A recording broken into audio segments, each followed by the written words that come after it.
तर आज आपण ह्या नूडल्स खाणार आहोत. यांचं नाव आहे विकेड गुड आणि ह्यांचं असं म्हणणं आहे no maida, no refined flour and oil. म्हणजे या मैद्यापासून नाही बनवलं तर धनधान्यापासून बनवलेले आहेत, धनधान्यापासून. आणि मागे इन्ग्रेडियंट्स मध्ये काय केलेलं, मल्टीग्रेन फ्लावर ज्याच्यात आहे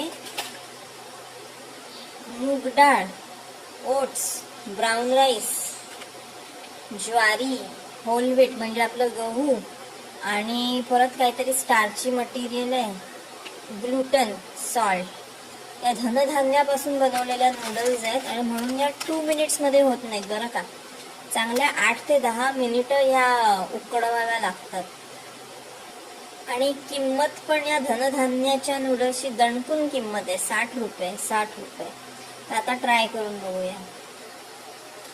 तर या धनधान्याच्या नूडल्समध्ये आतमधून या पॅकेटमध्ये या अशा नूडल्स होत्या, त्या खूप अशा रफ दिसत आहेत. मॅगी नूडल्स सगळ्या दिसतंय का, त्याच्यावर काहीतरी आहे असं.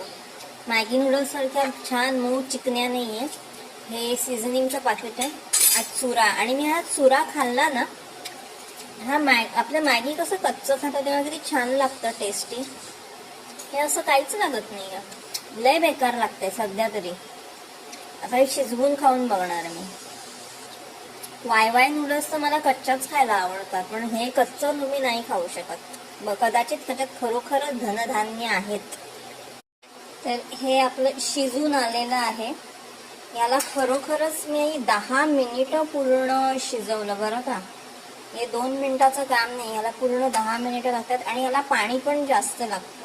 मी मॅगीच्या हिशोबाने याच्यात पाणी टाकलं, पण ते कमी पडत गेलं आणि मग मी टाकत गेली. तर ह्याला पाणी जवळजवळ एवढं पाणी होतं आणि मग ते आटत पण जातं. या नूडल्सनी पाणी शोषलेलं आहे आणि हळूहळू घट्ट पण होत चाललंय. तर आता हे खाऊन बघणार आहे मी.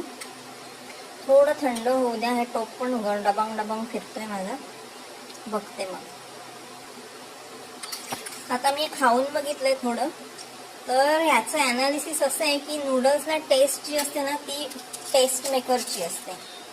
या पुडक्यात जे काय असतं ते, ह्याचं टेस्ट मेकर लय बेकार आहे, फारच बेकार आहे. पण या नूडल्स ज्या आहेत ना, त्या म्हणजे खाताना थोडं काम करावं लागतंय. तुम्ही असंच नाही ते खाऊ शकत.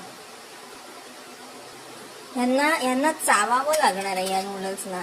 त्याच्यामुळे हे जे काही क्लेम करतायत ना, मूग डाळ घातली आणि ज्वारी घातली वगैरे, ते मला खरं वाटतंय. असू शकतं, याला शिजायला पण वेळ लागला आणि हे चावावं पण लागतंय. मॅगी नूडल्स सारखं ढुकून घशाखाली खाऊन चालणार नाही. ह्याला ऍक्च्युली चावून खावं लागणार.